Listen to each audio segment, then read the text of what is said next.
Bonjour YouTube, ici Largo pour une très courte vidéo de présentation du deck Wendy Adams que j'envoie sur le cercle brisé avec une petite boule d'inquiétude au ventre parce que c'est un deck quasiment exclusivement basé sur l'agilité et sur le fait d'évader les ennemis.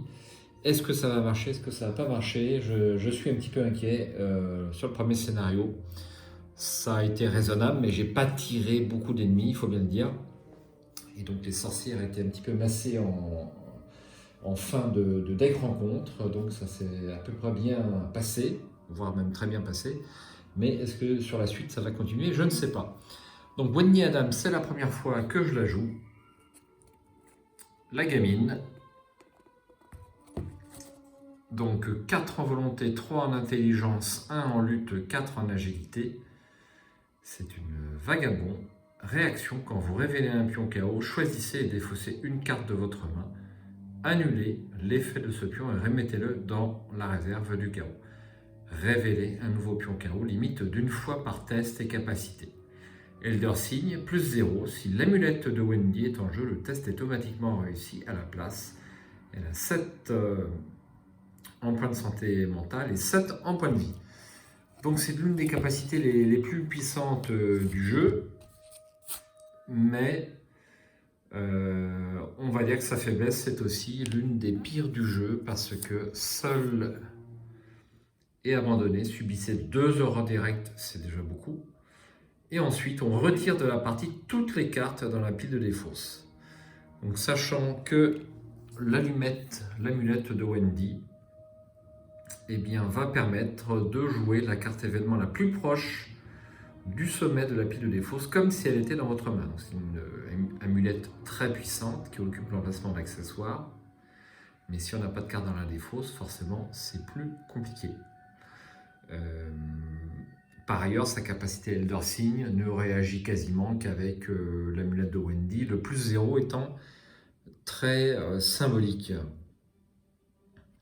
Donc 1 en combat, forcément, on ne va pas pouvoir latter beaucoup d'ennemis. J'ai failli jouer William et Yorick pour cette campagne. Ça aurait été totalement différent, mais là avec Wendy, ça va jouer sur le fait d'échapper aux ennemis. Alors ce deck, un petit mot peut-être sur les capacités de Wendy que tout le monde connaît, mais enfin je reviens brièvement dessus. Donc c'est une survivant. Elle peut intégrer dans son deck, bien entendu, les cartes neutres de niveau 0 à 5, mais aussi les cartes truands de niveau 0 à 2. Alors, commençons avec, on va dire, ce qu'il y a de plus important pour Wendy, c'est le slot d'accessoires. Donc l'amulette est très importante, il va falloir essayer de la tirer si possible à chaque partie. Donc je n'ai intégré qu'une seule autre carte d'amulette dans ce deck, et je choisis bien entendu la pierre de lune, qu'on ne peut jouer qu'après avoir défaussé au niveau action de Wendy. Donc vous défaussez la pierre de lune et vous avez le droit de la jouer donc pour son coût en ressources. Wendy passant beaucoup de temps à refaire des tests de compétences grâce à sa capacité de défausser une carte, d'annuler le pion chaos, de le remettre dans le chaos bad et d'en tirer un autre, et bien forcément la pierre de lune est une carte super intéressante, surtout qu'elle vient booster les 2 capacités les plus importantes de Wendy, sa volonté à la 4 et son agilité à la 4 également. Donc elle passe à 5 et 5, ce qui est super intéressant, il faut bien le dire. Donc je l'ai pris en un seul exemplaire parce que j'estime que avec un mulligan, on va dire qu'en premier tiers de partie, on est obligé quasiment d'avoir l'une de ces 2 cartes. Et si on a d'autres cartes accessoires, de mon point de vue, hein, c'est pas le cas de tout le monde, mais de mon point de vue, eh bien, ça perd des emplacements de cartes. On a droit à 40 cartes dans le deck, c'est court, donc il faut que tout soit bien rentabilisé. Mais c'est vrai qu'au niveau mulligan au début, avoir l'une de ces 2 cartes est super important. Ensuite, au niveau des axes, des soutiens, donc de main, j'ai choisi le journal, qui est assez faible en multijoueur, mais en solo, sachant que pour faire avancer l'intrigue, il faudra souvent maximum 3 indices, parfois 2. Donc on va dire que 50% des tests, eh bien, vous aurez un bonus de plus 2 à l'intelligence parce que vous n'aurez pas d'indice avec vous. Il y a même parfois peut-être certains scénarios qui permettent de dépenser des indices et donc la situation où vous n'avez aucun indice peut se reproduire plus souvent. Alors, quand vous jouez un multi à 4 joueurs et que vous avez 12 indices sur un lieu, forcément le journal, on ne le voit pas, c'est évident. C'est une carte sortie avec Dunwich et je souhaite l'upgrader très rapidement. Après le journal, l'autre accessoire de main, c'est la lanterne, qu'on ne voit pas tellement non plus, je trouve, enfin tout au moins dans mes parties en multi. Donc c'est un soutien qui vaut 2 ressources et qui a 2 capacités d'action. L'une, enquêter, votre lieu perd -1 de valeur occulte pour cette enquête. Et l'autre, une action, défausser la lanterne, infliger un dégât à un ennemi dans votre lieu. Cette action ne provoque pas d'attaque d'opportunité. Alors, le dégât, c'est un petit peu anecdotique. Néanmoins, ça peut servir sur un engoulevent, par exemple, qui n'a qu'un point de vie et qui est distinct. Ça peut être pratique. Mais c'est surtout, on va dire, la lampe torche infinie, mais avec seulement un -1 de valeur occulte. Au lieu de -2 pour la lampe torche. L'intelligence de Wendy, c'est 3. C'est moyen, c'est moyen, donc il y a besoin de booster un petit peu, on ne peut pas tout avoir. Et donc j'ai choisi cette lanterne. Ensuite, en 2 exemplaires à nouveau, donc pour l'instant toutes les cartes que j'ai fait défiler sont en 2 exemplaires, à l'exception de la pierre de lune. Les fameuses chaussures de course, un accessoire, enfin un soutien très utilisé, qui permet d'avoir +1 en agilité et de se redéplacer avec un test d'agilité une 2e fois vers un lieu connexe. Le seul inconvénient de ces chaussures de course, c'est qu'elles sont assez chères, elles valent 3. C'est d'ailleurs l'un des petits problèmes de ce deck. J'ai pas des cartes très très chères, mais j'ai quand même un certain nombre de cartes à payer et les ressources peuvent venir à manquer. Après les chaussures de course, eh bien, j'ai bien entendu Vol à la tire, une carte que j'ai dû m'en servir peut-être une fois, peut-être avec Séphina Rousseau. Donc qui permet, c'est un soutien qui vaut 2, et en réaction, elle permet, après avoir échappé à un ennemi, de piocher une carte en l'inclinant. Donc vu que je vais passer énormément de temps à échapper aux ennemis, cette carte fait partie des plus importantes du deck, puisque chaque carte que je pioche, eh bien, me permet en théorie de repiocher à chaque fois un pion d'un test de compétence. Donc c'est super utile. 2 exemplaires pour Vol à la tire, bien sûr. Ensuite, Peter Sylvestre, la vedette du campus qu'on ne présente plus. L'allié qui donne +1 en agilité et qui permet de soigner une horreur en fin de tour, après même la fin du tour. J'ai hésité avec d'autres alliés, mais compte tenu de la faiblesse de Wendy, 2 horreurs directes. Donc on peut supposer qu'au cours de la partie, il ne lui restera que 5 points de santé mentale. Il est très important d'avoir un support au niveau des points de santé mentale. Ça me paraît, moi, indispensable. Donc, j'ai opté pour le classique Peter Sylvestre en 2 exemplaires. Là encore, cet allié fait partie des cartes importantes, si possible, à avoir en début de partie, avec un accessoire, un objet à main, et puis donc cet allié qui est en 2 exemplaires. Ensuite, incontournable dans tous mes decks survivants, et peut-être les vôtres aussi probablement, chanceux, qu'on apprécie de jouer parce que il est pas cher, il est en réserve, on peut tenter des tests et parfois ne pas en avoir besoin, on garde la carte, on n'est pas forcé de l'attribuer dès le début. Moi j'ai toujours beaucoup apprécié ce chanceux. L'exemplaire XP m'a toujours paru par contre nettement moins intéressant. Donc je pense pas que j'upgrade cette carte. Non moins connue, regardez ce que j'ai trouvé, donc toujours un événement qui permet, après avoir échoué un test de compétences en enquête avec une différence de 2 ou moins, de découvrir 2 indices dans le lieu. Donc souvent en solo, ça permet carrément de vider le lieu, donc une carte super intéressante et qu'on retrouve quand même dans beaucoup de decks survivants. 2 exemplaires pour cet événement. Ensuite, un autre événement moins connu et qui vient de sortir dans les Dévoreurs de rêves, c'est une lueur d'espoir. C'est un événement qui vaut une ressource avec un icône joker. Il est béni et chance. Bon, les traits ne vont pas trop me servir dans ce deck. Une lueur d'espoir ne peut être jouée que depuis votre pile de défausse. Donc c'est d'autant plus intéressant pour Wendy qui va passer son temps à défausser des cartes pour refaire ses tests de compétences. Alors comment joue-t-on cet événement? C'est le deuxième effet qui se coule. Eh bien, on le joue donc depuis la pile de défausse. Et donc ça coûte 1. Et en même temps qu'on reprend cette lueur d'espoir, eh bien, on va récupérer tous les autres exemplaires d'une lueur d'espoir dans la pile de défausse, y compris cet exemplaire. Donc on récupère tous les exemplaires de cette carte qui sont dans la pile de défausse pour 1.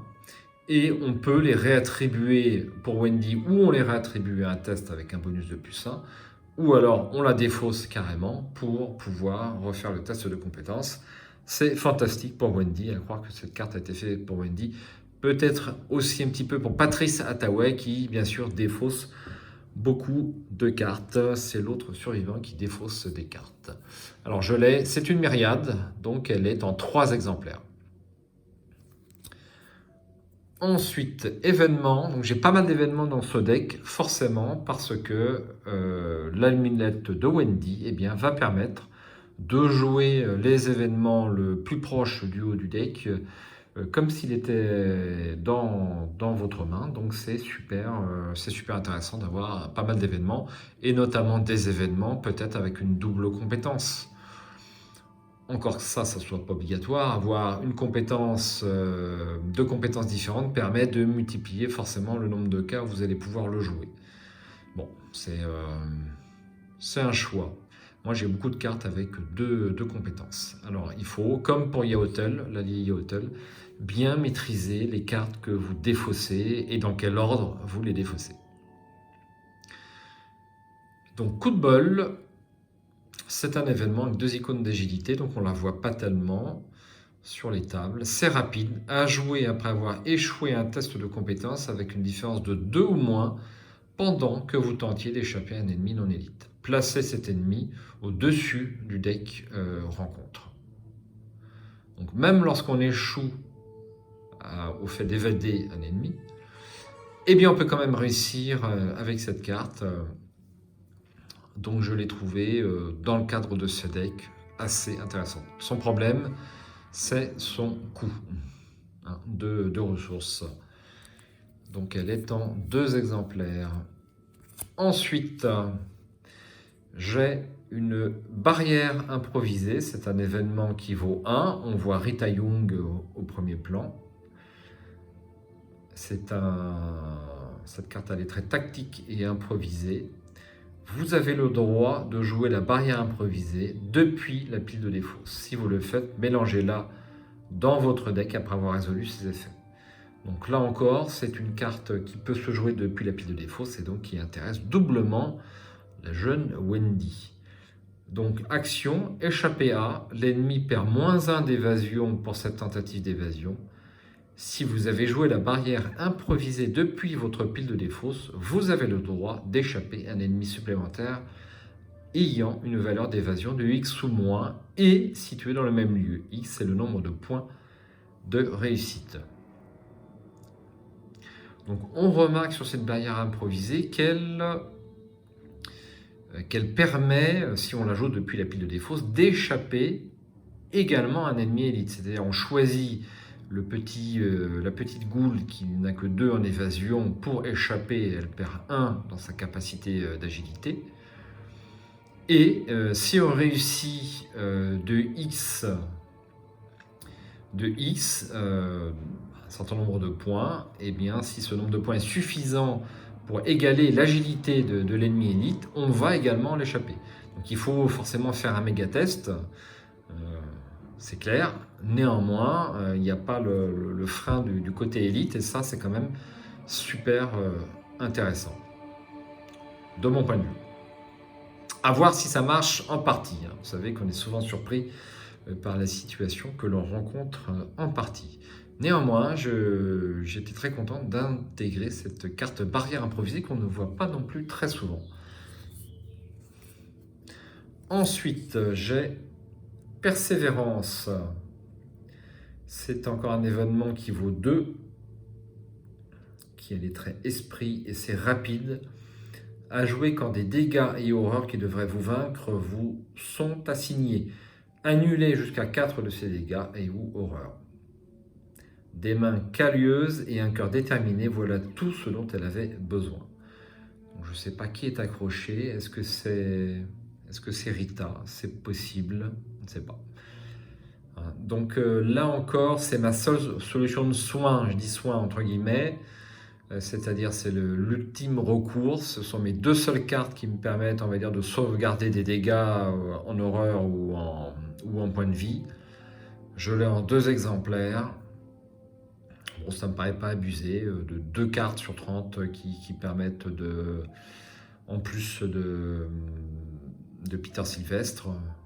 Bon, ça me paraît utile. Donc là encore, c'est un événement qui a 2 icônes de volonté qui pourra servir pour augmenter sa volonté sur un test difficile. J'ai pris cette carte en 2 exemplaires. Ensuite, événements. Donc ce sont mes 2 seuls événements qui me permettent d'infliger des dégâts à des ennemis. Donc il faudra que je fasse attention à quel moment je les utilise, sachant qu'ils sont en plus très chers, ils valent 3. C'est l'attaque par surprise, un icône de lutte, un icône d'agilité. Action combattre. Cette attaque utilise l'agilité au lieu de la lutte et j'inflige plus de dégâts, donc 3 dégâts. Donc le but forcément c'est de l'utiliser plutôt sur un ennemi qui aura 3 points de dégâts. Pas plus, sauf si j'ai la lanterne qui me permet de faire on va dire le dégât manquant pour arriver à 4 si nécessaire. Donc j'ai cette carte en 2 exemplaires. Ensuite, en un seul exemplaire, un événement qui vaut 1 avec 2 icônes d'agilité. J'ai énormément d'icônes d'agilité dans ce deck. C'est rapide, attaché, cachette à n'importe quel lieu. Chaque ennemi non élite dans le lieu attaché gagne distant. Forcé, à la fin de la phase des ennemis, c'est un ennemi redressé et dans le lieu attaché. Défaussé cachette. Donc je l'ai pris qu'en un seul exemplaire, j'ai beaucoup hésité. Peut-être que 2 exemplaires auraient été meilleurs parce que cette carte permet de se sortir d'un mauvais pas. Vous avez 3 ennemis non élites avec vous. Si je dois échapper à ces 3 ennemis, c'est très compliqué. Si j'en ai 3 déjà, je ne peux pas m'en aller du lieu, donc c'est un petit peu embêtant. Et là, je peux rendre distant tous les ennemis. Donc, m'en aller discrètement sur un lieu connexe. Donc cette carte-là, j'espère que je ne vais pas regretter de l'avoir mise en un seul exemplaire. Cachette. On ne la voit pas assez souvent.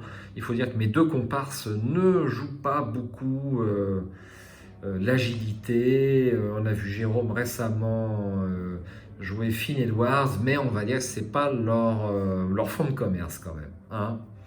Ils mettront un petit message si je me trompe. Donc cachette en un seul exemplaire. Ensuite, j'ai décidé d'inclure un exemplaire, mais c'est une carte qui pourra sauter, un exemplaire de Je fiche le camp, un événement qui vaut 0, qui a 2 icônes d'agilité à nouveau, à jouer uniquement s'il y a une carte scénario avec une capacité abandon en jeu. abandon, vous fichez le camp d'ici. Donc il y a certains scénarios où cette carte est super utile. Je pense notamment au temple dans la civilisation oubliée, où il faut traverser toute la map pour arriver à abandonner à la sortie. Cette carte vous permet quasiment de réussir le scénario à coup sûr.